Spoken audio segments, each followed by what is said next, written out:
चलो देखिए, चैप्टर का नाम है change in profit sharing ratio. Change in profit sharing ratio. What is the meaning of change in profit sharing ratio? Change in profit sharing ratio means कि when partner decide that कि their profit sharing ratio will not be continue as before, कि जब profit जो sharing ratio है वो पहले की तरह नहीं चलेंगी। किस तरह से चलेंगी? उसको बदल के वो किसी और रेशो में कर लेते हैं। रीजन हो सकता है कि इनको लगता हो कि ये ज्यादा मेहनत कर रहा है इसलिए इसको प्रॉफिट में ज्यादा हिस्सा चाहिए, या हो सकता है बी को लग रहा हो कि मैंने ज्यादा लार्जर कंट्रीब्यूशन दे रखा है तो मुझे ज्यादा प्रॉफिट मिलना चाहिए। तो इतना तो आप लोगों को पता ही है ना कि जब तक पार्टनरशिप डीड में ना लिखा हो प्रॉफिट इक्वल बढ़ता है। तो इसके अंदर होना क्या है कि when partner decided that their future profit sharing ratio is change, वो बदल जाएगी। जैसे कि एग्जांपल लेते हैं और हम सबसे पहले क्या निकाल रहे हैं? कैलकुलेशन ऑफ सैक्रिफाइसिंग या gaining ratio.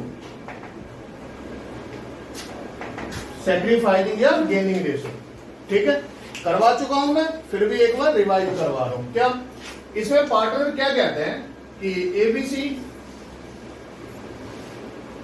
There are 3 partner, their old ratio is 3:1। Now they decided that कि their new profit sharing ratio become equal.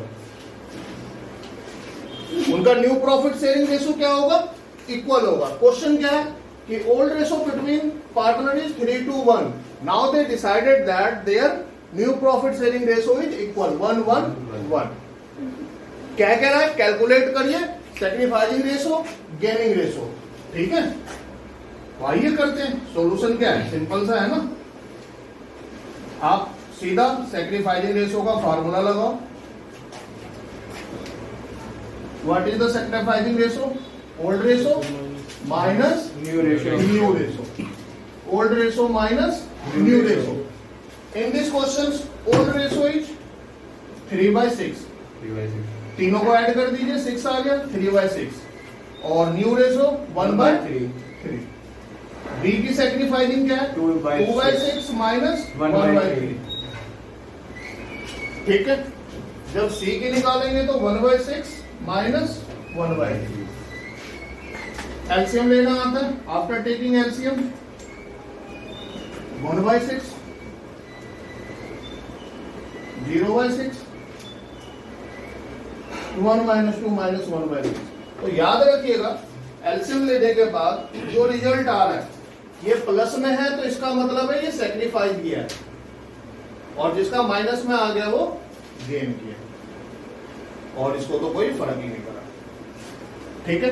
तो क्वेश्चन क्या कह रहा है? क्वेश्चन कह रहा है कि ABC are partner, their old ratio is 3:1। Now they decided to change their old ratio in new ratio, और they will decided that their new profit sharing ratio is equal 1:1:1. Now calculate sacrificing और gaining ratio। तो हमने sacrificing ratio का formula लगाया old minus new, और gaining का क्या होता है? New minus old. तो अगर हम gaining निकालते ना तो फिर रिवर्स हो जाता, अगर उसमें कोई माइनस में आता तो sacrifice बोलते। तो हमने एक ही पकड़ा अभी, sacrifice ratio, old ratio minus new ratio. A क्या है हमारा? ए है हमारा 3/6 ओल्ड रेशो, और न्यू रेशो 1/3। एलसीएम ले लिया। बी क्या हमारा? 2/6 और न्यू रेशो 1/3, और सी। क्लियर? तो जो माइनस में आ गया वो गेनिंग, और जो प्लस में आया वो सैक्रिफाइस। चलो आगे चले। सेकंड टॉपिक पे करा दिया था मैंने। सेकंड क्या कराया था मैंने आप लोगों को? मैंने कराया था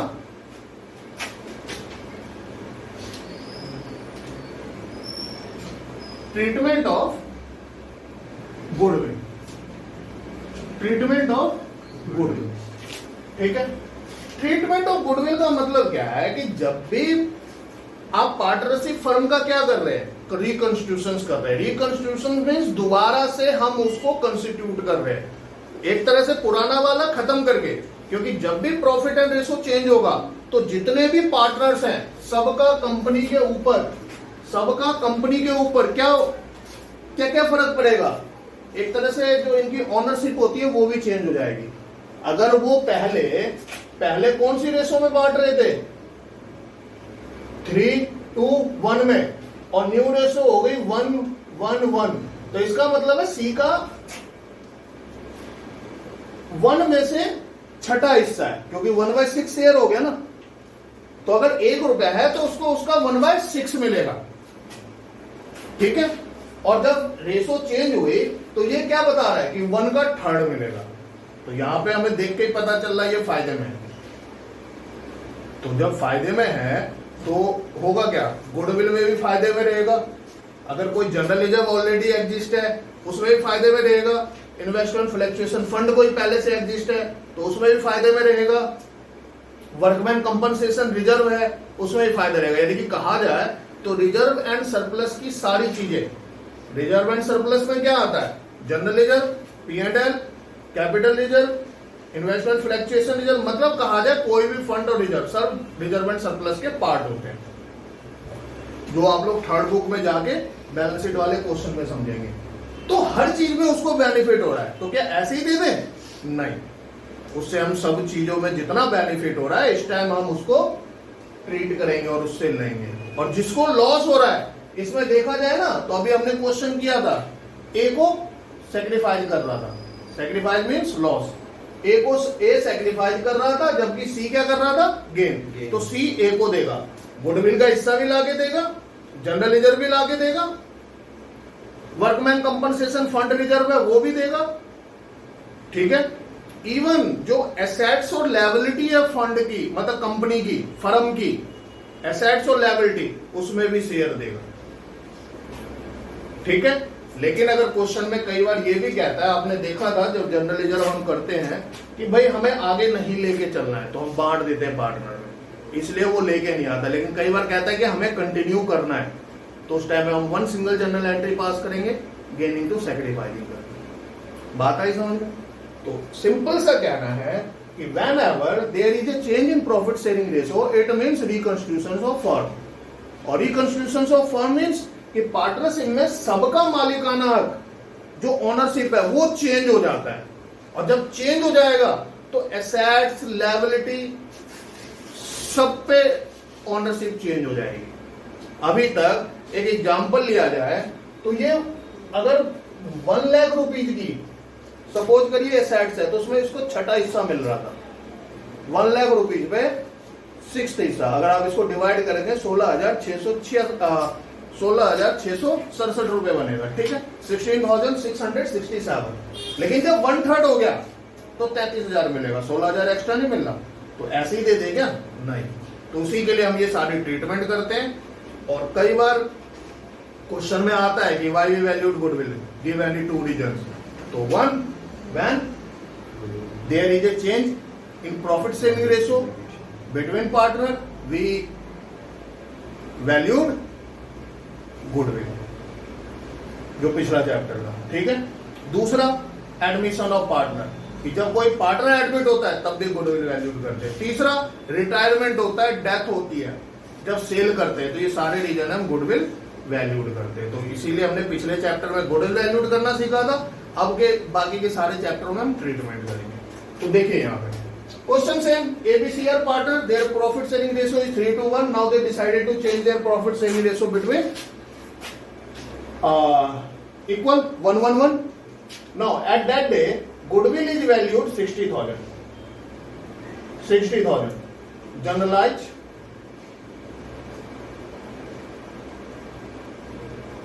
entry. Give journal entry. ठीक है।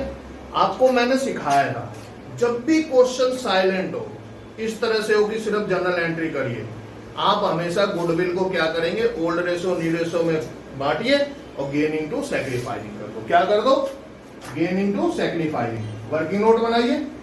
ओल्ड रेशो क्या है, ABC, 3:1, 60,000 को 3:1 की रेशो में बांटो, तो 3 2 5 1 6 हो गया। जब 60 को 6 से डिवाइड करेंगे तो क्या आएगा आपका 10,000।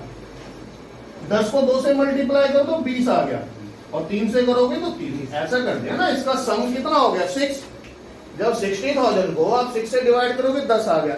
10 को 3 से गुना करो 30 हो गया, 2 से गुना करेंगे तो 20 हो गया, 1 से करेंगे तो 10 हो गया। न्यू रेशो क्या है इनकी 1 1 1 1 1 1 1 1 1। तो कितना होगा 60,000 को डिवाइड करेंगे 20 20 और 20। कुछ लोग क्या करते हैं गेनिंग सैक्रिफाइसिंग निकलवा के करवाते हैं, तो जरूरत नहीं है। आप इस तरह से करिए, हमेशा इजीएस्ट वे है। तो देखो पहले 30 मिल रहा था, अब 20 मिल रहा है, तो इसको सैक्रिफाइस हो गया, इसको लॉस हो रहा है, इसको नहीं कर रहा फर्क कोई। और वो क्या कर रहा है 10,000 रुपए से गेन। ये क्या कर रहा है 10,000 रुपए से गेन। तो फेयर में आपकी जनरल एंट्री क्या होगी, अगर मैं सिंपल से वर्ड में कहूं कि इसकी जनरल एंट्री क्या होगी, जो आंसर का पार्ट है, ये वर्किंग नोट का पार्ट है। Gaining partner debit to sacrifice. Gain कौन कर रहा है ए, सॉरी सी, और सैक्रिफाइस कौन कर रहा है ए। तो एंट्री होगी C capital account debit to A capital account, being adjustment entry pass, adjustment entry pass. ठीक है, कितने से 10,000। आया समझ में पक्का। तो ये एक तरह से टाइप फर्स्ट है, ट्रीटमेंट ऑफ गुडविल का टाइप फर्स्ट है, जिसमें न्यू गुडविल वैल्यूड करके दियो। कितनी वैल्यूड करी यहां पे 60,000। क्या कह रहा है क्वेश्चन, टाइप फर्स्ट में क्या गिवन होगा, ओनली वैल्यूएशन वाली गुडविल, जो नई गुडविल वैल्यूड करते हैं। एबीसी पार्टनर है, 3:1 की रेशो है, न्यू रेशो 1:1 चेंज हो गया। At that day goodwill is valued 60,000, goodwill is valued 60,000। Now give general entry. तो ओल्ड रेशो न्यू रेशो में बांट दिया। सैक्रिफाइसिंग ए कर रहा है 10,000 से, सी कर रहा है गेन, तो जनरल एंट्री कर दिया। क्लियर। टाइप 2 में क्या होगा, आपको ओल्ड गुडविल भी गिवन होगी। सिर्फ क्वेश्चन यही रहना है, सब कुछ सेम यही है, बस एक लाइन नया ऐड हो जाएगा। इसको क्या लिखेगा कि goodwill is valued at 60,000 and goodwill appears on the in the books of rupees 30,000.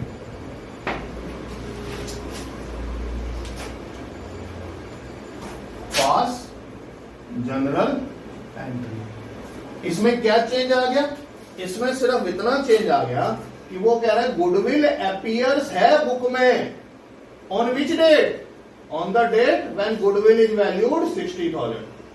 जिस दिन हमने 60,000 गुडविल वैल्यूड किया है, उस दिन पहले से गुडविल हमारी बुक्स में कितनी है 30,000। उस दिन पहले से गुडविल कितनी है हमारी बुक्स में 30,000। तो इसका मतलब क्या है, इसका मतलब सीधा सा छोटा सा है कि पहले से बैलेंस शीट में 30,000 की गुडविल थी, अब हमने वैल्यूड कितना किया 60,000। तो देखो यहां पे दो तरह की एंट्री करनी है आपने। एक उस 60,000 के लिए तो यही करना है आपने, old ratio new ratio gaining to sacrificing. लेकिन ये जो गुडविल पहले से अपेयर है, चाहे ये रिकंस्टिट्यूशन ऑफ फर्म में आ जाए, mean change in profit sharing ratio में आ जाए, एडमिशन में आ जाए, रिटायरमेंट में आ जाए, डेथ में आ जाए, whenever there is given information about the goodwill, what kind of information, goodwill appears in the books. इसको हम समझने के लिए ये भी कह सकते हैं ओल्ड गुडविल, पुरानी गुडविल। भाई 60,000 तो आज वैल्यूड की है ना, ये प्रॉफिट शेयरिंग रेशो तो साल के बीच में कभी चेंज हो रहा है, लेकिन जो 31 मार्च को बैलेंस शीट बनी थी उसमें ये 30,000 गुडविल थी। बुक्स मतलब बैलेंस शीट। तो इसको हमेशा राइट ऑफ कर देना है। इसका किसी भी क्वेश्चन के सॉल्यूशन से कोई मतलब नहीं है। सिर्फ आपको ये देखना है, जहां भी ये होगा वहां पे राइट ऑफ कर दीजिए, बाकी खत्म। यानी कि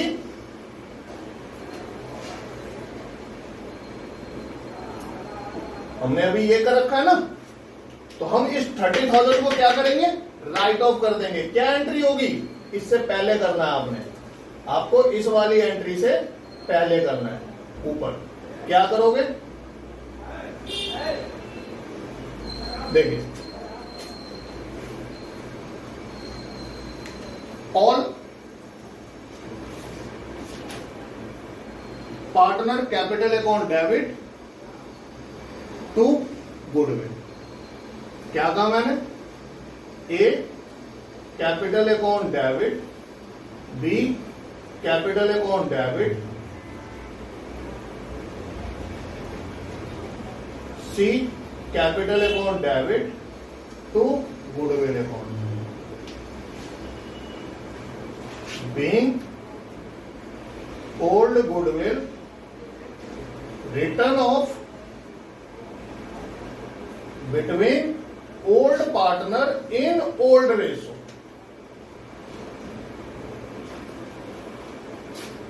सारा कुछ सेम है पहले की तरह, सिर्फ ये वाला जो पॉइंट आ जाएगा तो उसमें क्या करेंगे, हम इसको राइट ऑफ कर देंगे। कितनी है गुडविल, 30,000। कौन सी रेशो में, ओल्ड रेशो। ओल्ड रेशो क्या है, 3:1। न्यू में कुछ नहीं करना, जो राइट ऑफ की एंट्री है ओल्ड में करना है। 3:1 तो 6 से डिवाइड करेंगे तो 5,000, 10,000 और इसको 50। आया समझ में, जैसे करते हैं क्वेश्चन वैसे ही होगा, बस जब भी आपको गुडविल अपीयर्स होगा बुक्स में, उसको क्या करोगे आप, राइट ऑफ करोगे। कौन सी रेशो में, ओल्ड रेशो। और what is old ratio given in this question, 3:1। तो 3-2 की रेशो में 30,000 राइट ऑफ कर दे। बात आ गई समझ में, कोई डाउट, क्लियर है। चलो बोलिए सर, ये पहले लिखेंगे, ये वाली एंट्री पहले भी लिख दो, नीचे भी लिख दो, कोई फर्क नहीं पड़ता, ठीक है ना। ये वर्किंग नोट का हिस्सा है, ये फेयर का हिस्सा है हमारा।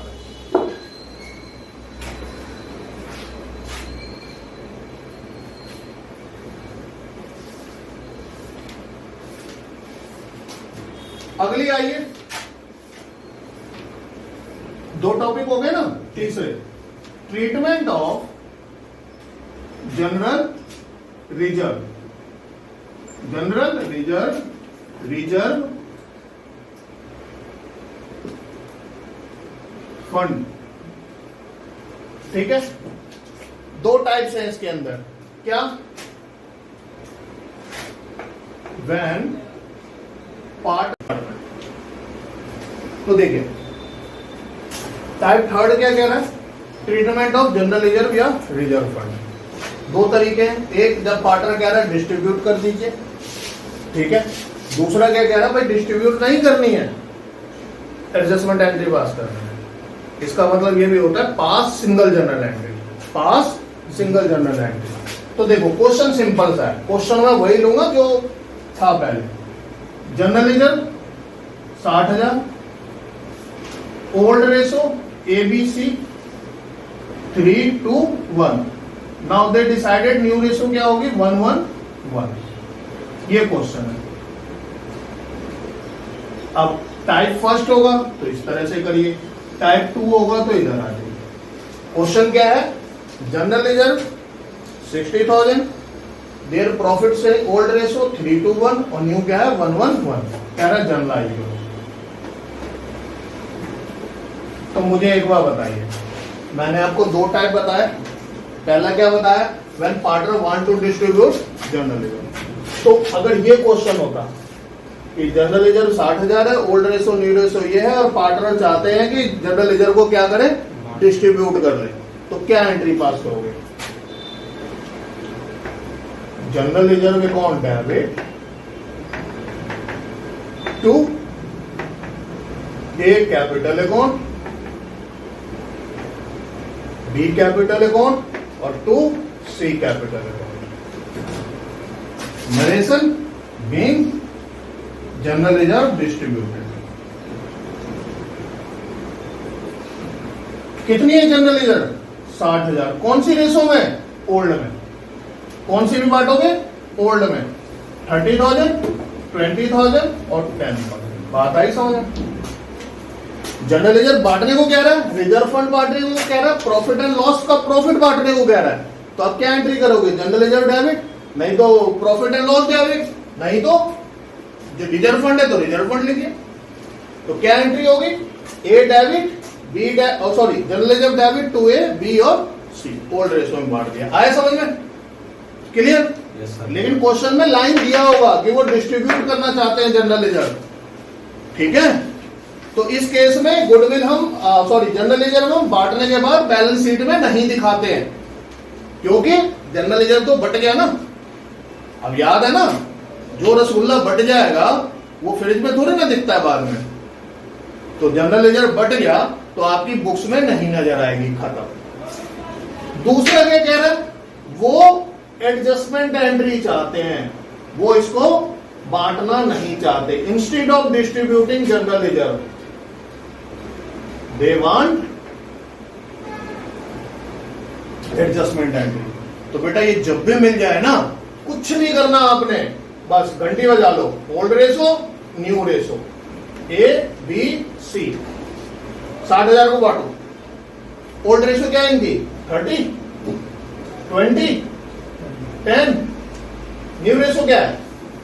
10, 10, 20, सॉरी 20, 20, क्योंकि इक्वल है। तो देखो इसको 10 का क्या हो रहा है? सैक्रिफाइस। इसको तो फर्क ही नहीं पड़ रहा। और इसको क्या हो रहा है? गेन। 10 का गेन। तो एंट्री वही होगी, C capital account debit to A capital account being adjustment entry पास।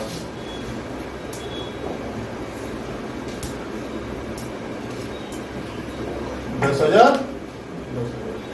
क्या आया समझ में? और इस केस में जो हमारी जनरल रिजर्व है 60,000 बैलेंस शीट में नजर आएगी। अभी करेंगे फुल फ्लैश क्वेश्चन, जिसमें रिवैल्यूएशन बनाना है, जिसमें हमको कैपिटल बनाना है, जिसमें हमको बैलेंस शीट बनानी है, वहां पे करेंगे हम उसको। फिलहाल समझ में आया? दोबारा समझ लीजिए, जनरल रिजर्व की दो ही ट्रीटमेंट है आपके सिलेबस के अंदर। एक, या तो बांटेंगे या नहीं बांटेंगे। बांटेंगे तो जनरल रिजर्व टू एबीसी, नहीं बांटेंगे तो ओल्ड रेशो, न्यू रेशो और सी टू ए। इसको एक तरह से कहा जाए ना तो प्राइवेटली एडजस्ट कर लेते हैं। ये कहते हैं यार बुक्स को मत देखो ना, उसको वैसे ही चलने दो। ये बताओ तुम्हारा कितना लॉस हुआ? 10,000 का हुआ, ये लो मेरी तरफ से। तो एक तरह से देखा जाए ना, सी की कैपिटल कम हो जाएगी 10,000 से और ए की बढ़ जाएगी। ठीक है? और वो वैसे का वैसे कंटिन्यू हो जाएगा। लेकिन यहां पे आपने सारी की सारी जनरल लेजर बांट लिया। 60,000 जो था आपकी बुक्स में पहले से अपीयर्स, उसको क्या किया? बांट लिया। तो ए बी सी में बढ़ गया, इसलिए हम इसको आगे नहीं दिखाते। क्लियर? नोट डाउन करना है? कर लीजिए।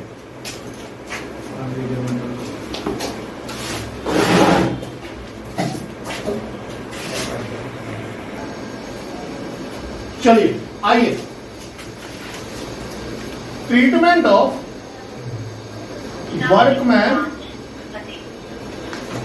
Compensation reserve.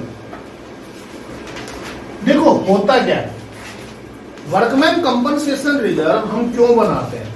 हम बनाते हैं कि अगर हमारे एम्प्लॉय में से किसी को चोट लग गई, ठीक है, किसी के साथ कोई मिसहैपनिंग हो गई, तो हम उसको पैसा कहां से देंगे? उसका इलाज कहां से कराएंगे? मान लो मर गया तो 2-4-5 लाख तो देना पड़ेगा ना। कहां से देंगे? हाथ कट गया, उंगली कट गई, सर फट गया। तो उन सब केसेस में हम, जो बड़ी बड़ी फर्में होती हैं, वो एक अपना अलग से रिजर्व बना के चलते हैं। इसको वर्कमैन कंपनसेशन रिजर्व कहते हैं। अगर ऐसी कोई मिसहैपनिंग होती है तो यहां से लेके पैसा दे देते हैं, नहीं होती है तो पार्टनर का ही है फिर तो। ठीक, तो ये हमारा टॉपिक नंबर 4 है। जैसे क्वेश्चन कह रहा है कि वर्कमैन कंपनसेशन रिजर्व हमने बना रखा है 60,000, ठीक है। और इसके ट्रीटमेंट के 3 तरीके हैं, नंबर 1, नंबर 2 और नंबर 3। देखो नंबर 1 क्या होगा, नो क्लेम, आपका कोई क्लेम नहीं आया, नो क्लेम, कोई क्लेम नहीं आया। और रेशो अगर मैं इसकी बात करूं तो ABC पार्टनर है, ओल्ड रेशो 3:1 और न्यू रेशो 1:1। ठीक है, क्या कहा मैंने आपसे, पहला क्या कहता है, नो क्लेम। क्वेश्चन इस तरह से होगा कि Excel limited having 3 partner ABC and their profit sharing ratio is 3:1. Now they decide to change their profit sharing ratio between 1:1 यानी कि equal. On that day, workman compensation reserve appears in the books is 60,000. Now generalize the treatment of workman compensation reserve in following cases. Number 1, no claim। बेटा कोई claim नहीं आया, सब भले चंगे थे, ऊपर वाले का आशीर्वाद था, तो ठीक है, नहीं आया तो सारा का सारा बांट दो। Workman compensation account debit to A capital account, to B capital account और टू सी कैपिटल अकाउंट। कुछ भी नहीं देना तो है पार्टनर का ना, बांट दीजिए। Being workman compensation reserve distributed, कौन सी रेशो में, ओल्ड रेशो 3:1 30,000, 20,000, 10,000। आए समझ में? जब कोई भी क्लेम नहीं होगा आप इस रेशो में बांटेंगे, ठीक है।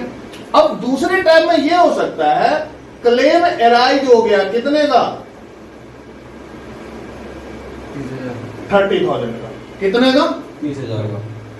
तो किसी को चोट लग गई, 30,000 रुपए हमको देना है, किसको देना है, किसी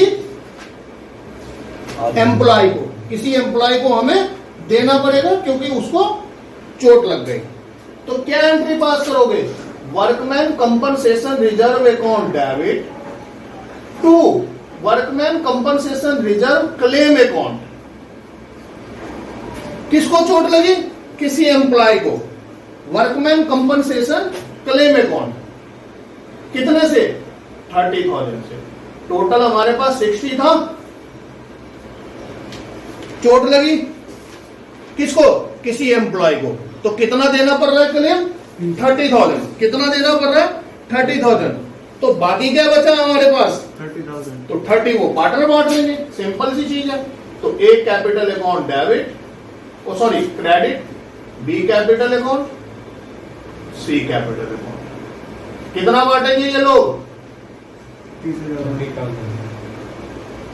वर्कमैन कंपनसेशन रिजर्व एडजस्टेड। 15,000। तो ओल्ड रेशो में बांटिए, ओल्ड में ही बटना है जहां भी बटेगा पार्टनर में, 3:1 तो 30,000 का आ गया, 15,000। 5,000,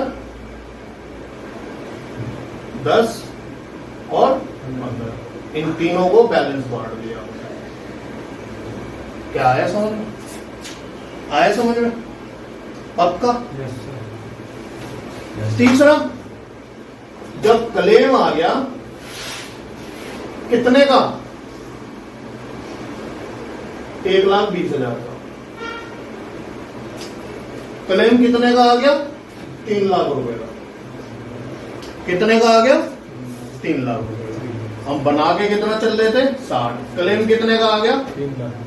तो एंट्री क्या होगी, workman compensation reserve account debit, यहां तो 60 ही लिखोगे ना। Yes sir. क्लेम कितने का आ गया बेटा, to workman compensation claim account, claim आ गया 3 लाख का, to workman compensation claim account कितने का आ गया, 3 लाख। 240 की शॉर्टेज हो गई, 240 पार्टनर का लॉस है और वो लेके आएंगे रिवैल्यूशन अकाउंट से, किससे, रिवैल्यूशन अकाउंट से। याद रहेगा क्या कहा मैंने कहा कि 60,000 हम वर्कमैन कंपनसेशन रिजर्व बना के चल गए थे, ठीक है, और क्लेम कितना हुआ 3 लाख का। तो जो 240 की शॉर्टेज हो गई वो रिवैल्यूएशन अकाउंट से पूरा होगा। किससे पूरा होगा? और नरेशन क्या होगी? Being revaluation account debited. आया समझ में? लेकिन अब जो एक नया अकाउंट ओपन हो गया रिवैल्यूएशन, उसको क्या करेंगे? वो पार्टनर का लॉस है तो ये पैसा पार्टनर देगा। A capital account debit, B capital account debit, C capital account to revaluation. कितना? 2,40,000 टू रिवैल्यूएशन अकाउंट 2,40,000। कौन सी रेशो में? ओल्ड में 3:1। 40,000 40 80 और 120 being revaluation loss distributed.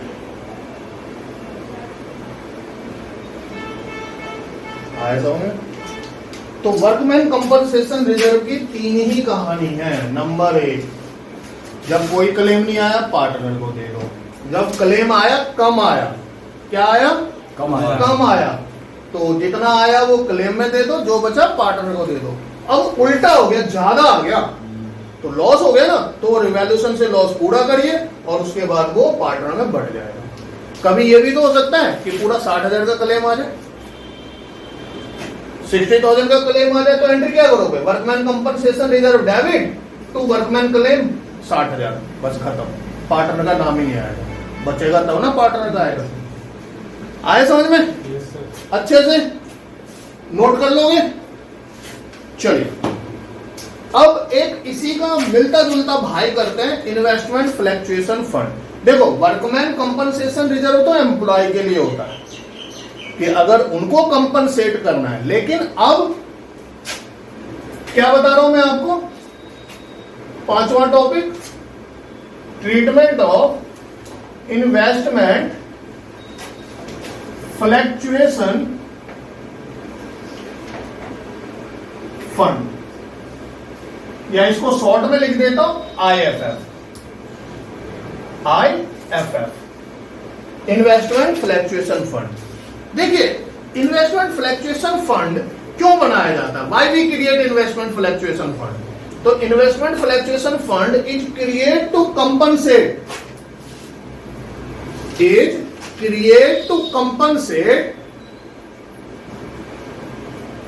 Investment loss.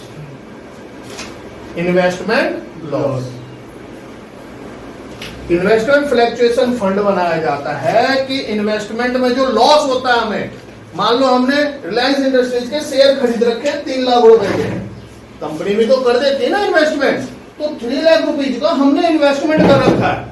अब उसकी वैल्यू रह गई 270, 30,000 का लॉस हो गया, तो कहां से लॉस पूरा करेंगे? इन्वेस्टमेंट फ्लैक्चुएशन फंड से। सेम क्वेश्चन ले सकते हैं, बस लिटिल बिट चेंज होगा। क्या चेंज होगा?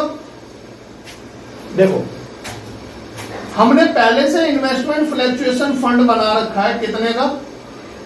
60,000 रुपए का। कितने का बना रखा है जी? 60,000 रुपीज का। और हमारे जो पार्टनर हैं उनकी रेशो है 3:1। क्या रेशो है? 3:1। न्यू रेशो डिसाइड किया 1:1। और उस दिन हमारी इन्वेस्टमेंट 3 लाख रुपए की है, ठीक है। अब क्वेश्चन कह रहा है, यहां पे भी 3 टाइप है। टाइप 1 में कह रहा है कि जो मार्केट वैल्यू ऑफ इन्वेस्टमेंट है, क्या है? Market value of investment 3 lakh, ठीक है। कितनी है? 3 लाख या उससे ज्यादा। तो क्या लॉस हुआ क्या हमें? लॉस हुआ हमें? कहां हुआ भाई? 3 लाख का इन्वेस्टमेंट है, 3 लाख या उससे ज्यादा, तो उस केस में तो प्रॉफिट हो गया ना। तो मैं फिलहाल 3 लाख ही ले रहा हूं, तो मैं पूरा का पूरा IFF क्या करूंगा? बांट दूंगा पार्टनर में। भाई मुझे तो कुछ देना ही नहीं है ना, कोई घाटा तो हुआ नहीं ना, तो जो हमने बना रखा है वो क्या करेंगे, बांट देंगे पार्टनर में। कितना, 60,000। किस किस को बांटेंगे,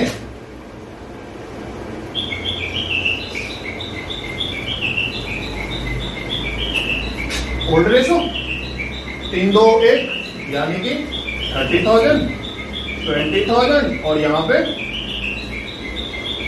10,000 बीइंग IFF डिस्ट्रीब्यूटेड। आया समझ में? अब दूसरे टाइप में कह रहा है कि मार्केट वैल्यू ऑफ इन्वेस्टमेंट हमारी है 2 लाख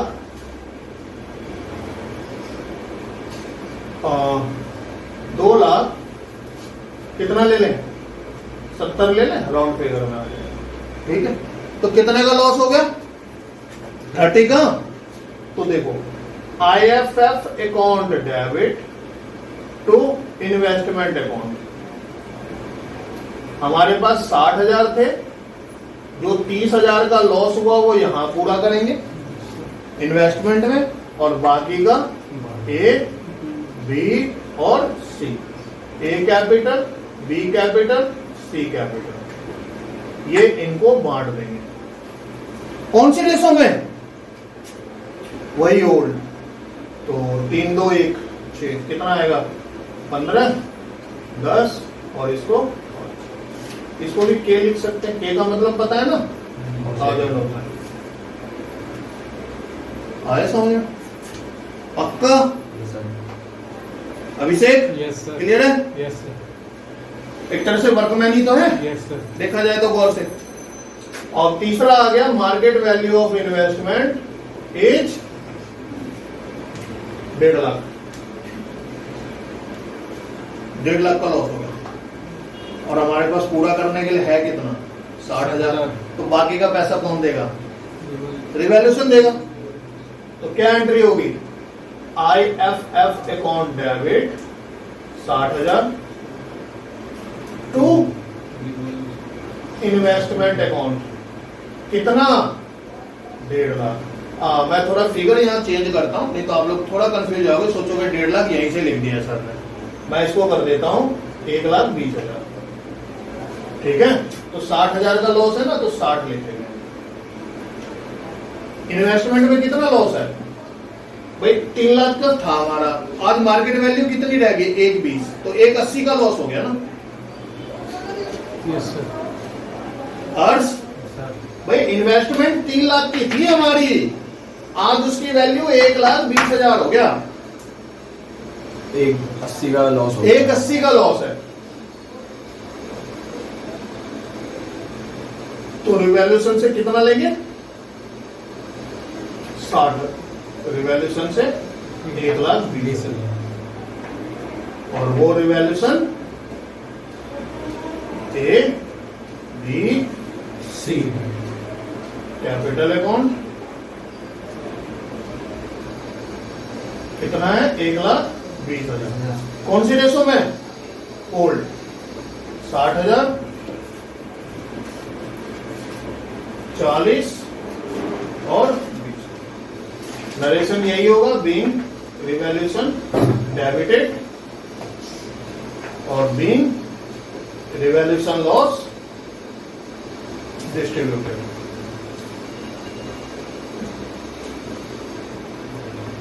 क्लियर? तो ध्यान से देखिए, हमारी इन्वेस्टमेंट है 3 लाख की, और हम रिजर्व बना के चल रहे हैं 60,000 रुपए का। यहाँ पहले टाइम में हमारी इन्वेस्टमेंट की वैल्यू 3 लाख या उससे ऊपर है। ठीक, हमें कोई लॉस नहीं हुआ, तो जितना है सब बांट दीजिए। अब कहोगे सर जो प्रॉफिट हुआ वो रिवैल्यूएशन अकाउंट में जाता है, वो बाद का काम है, बाद में देखेंगे, वो प्रॉफिट हो जाता है हमारा। ठीक है, इन्वेस्टमेंट की वैल्यू 270 रहेगी, तो 30,000 का लॉस हो गया ना। कैसे पता चला, हाउ वी नो दैट कि 30,000 का लॉस हो गया, पहले 3 था, अब 270 हो गया, तो 30 का लॉस हो गया, वो 30 पूरा हो गया, इन्वेस्टमेंट में डाल दिया, बाकी का जो बचा पार्टनर ले गए। अब यहाँ पे तीसरे टाइप में इन्वेस्टमेंट की वैल्यू रह गई आपकी कितनी, 1,20,000। तो कितने का लॉस हो गया, 1,80 का। 180 तो 1,80 यहाँ लिखा, 1,20 रिवैल्यूएशन में ऑटोमेटिक बैलेंसिंग फिगर नजर आ जाएगी आपको, और उसके बाद हमने रिवैल्यूएशन क्या किया, बांट दिया 2A 2B 2C। क्लियर? कोई डाउट? अच्छे से